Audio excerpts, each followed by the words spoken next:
Et à la une de l'actualité, Mélodie, la grève se poursuit chez Air France. En effet, Lionel, 6 vols annulés hier à l'aéroport d'Ensheim, 4 aujourd'hui.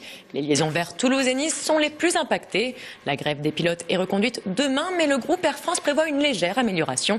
On rappelle que l'aéroport de Bâle-Mulhouse n'est lui pas concerné par la grève. La mortalité sur nos routes en Alsace, elle est en hausse dans le Bas-Rhin. Alors que la tendance était à la baisse entre janvier et juin, l'été a noirci le tableau.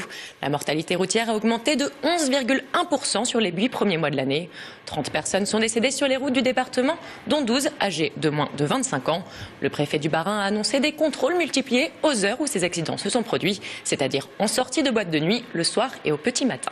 Après le crément, après le vin, voici la rentrée de la choucroute d'Alsace. Comme chaque année, la première production de choucroute démarre au mois de septembre. À peine récolté, sitôt découpé à la main pour ne garder que le cœur du légume. Puis place à la mise en cuve, le chou est fermenté pendant plusieurs semaines. La récolte 2014 s'annonce plutôt bonne au niveau de la quantité et de la qualité. On écoute les professionnels de la choucroute. Cette choucroute nouvelle, elle est souvent plus goûteuse parce qu'elle est jeune. C'est comme un vin nouveau. C'est une choucroute nouvelle. Donc voilà, on fait le lancement pour dire aux consommateurs qu'elle est arrivée, qu'elle est là, qu'elle est bonne à déguster, et que ils en profitent pour le mettre à leur menu. Et je pense qu'on va faire un effort pour montrer des nouvelles recettes, pour remettre un peu, donner une jeunesse à cette choucroute, parce qu'on la connaît traditionnellement, mais il y a bien d'autres choses à faire avec la choucroute. La choucroute nouvelle, donc, elle a peu de temps de fermentation, elle est moins acide, elle est plus facile à travailler. C'est-à-dire qu'on n'a pas besoin d'enlever l'acidité lorsqu'on va la passer en cuisson. Donc c'est une choucroute douce et onctueuse. On a toujours tendance à penser à la choucroute garnie avec toute la viande qui va avec, mais bien sûr on peut la manger aussi bien avec de la volaille, du poisson, en accompagnement. C'est un produit vraiment intéressant pour tous les plats. Vous avez certainement entendu ce slogan, les antibiotiques, c'est pas automatique, c'est une campagne de sensibilisation qui s'étend désormais aux animaux. En effet, Lionel, comme pour nous, trop utilisés ou mal utilisés, les antibiotiques deviennent inefficaces sur les animaux de compagnie. Les vétérinaires montent au créneau pour rappeler que le recours aux antibiotiques ne doit se faire qu'après examen médical et sur prescription. Ils lancent une campagne pour lutter contre l'antibiorésistance. Reportage de notre correspondante orinoise, Émilie Jaffrat. Les antibiotiques, c'est pas automatique. Pour nos animaux de compagnie non plus, cela ne doit pas l'être. Le plan Éco-Antibio 2017 a d'ailleurs été lancé en 2012 par le ministère de l'Agriculture, de l'Agroalimentaire et de la Forêt. L'objectif de ce plan national, réduire les risques d'antibiorésistance en médecine vétérinaire. Si le plan en arrive à sa 3e phase et souhaite sensibiliser les propriétaires d'animaux, les vétérinaires, eux, depuis 2012, se sont mis au pas. On ne fait plus à l'aveugle des traitements au long cours sans avoir mûrement réfléchi l'antibiotique à utiliser. Mais dans les chirurgies de convenance, encore il y a très peu de temps, il y a 1 an ou 2 ans, 98% des vétérinaires français donnaient des antibiotiques en post-opératoire. Le signal d'alarme était venu du milieu hospitalier. Les médecins doivent aujourd'hui faire face à des pathologies sur lesquelles n'agit plus aucun antibio.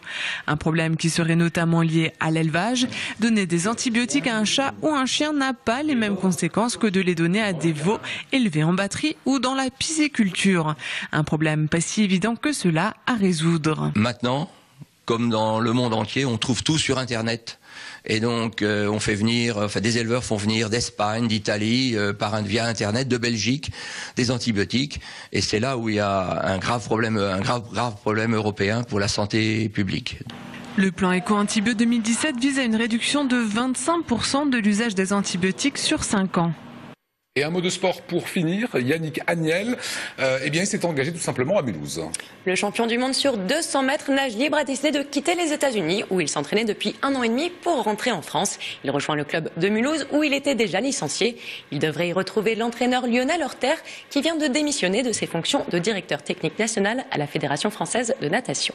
En tout cas, une bonne chose pour l'Alsace. L'image du jour à présent, elle est signée d'Oliviane. Une seule image ce soir, mais elle va créer un choc. Le communiqué des 2 députés socialistes du Bas-Rhin est un coup de pied dans un consensus qui semblait pouvoir se créer sur l'avenir de l'Alsace. Philippe Bies et Armand Young sont intervenus auprès de Manuel Valls pour défendre la fusion Alsace-Lorraine.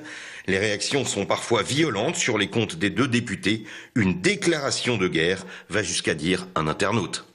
Et nous y reviendrons bien sûr tout à l'heure avec notre invitée Catherine Trottmann. On passe à la météo signée de Léa Marie. Goûtez au plaisir de la cuisine agencée selon vos envies et laissez-vous séduire par des concepts originaux chez Alsace Cuisine à Célestat et Colmar.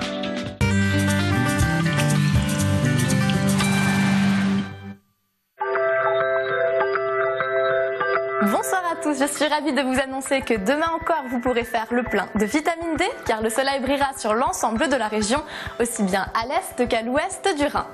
Les températures augmenteront sensiblement dans la matinée, la minimale sera de 14 degrés dans le Bas-Rhin, 15 degrés pour Strasbourg et 16 degrés dans le Haut-Rhin.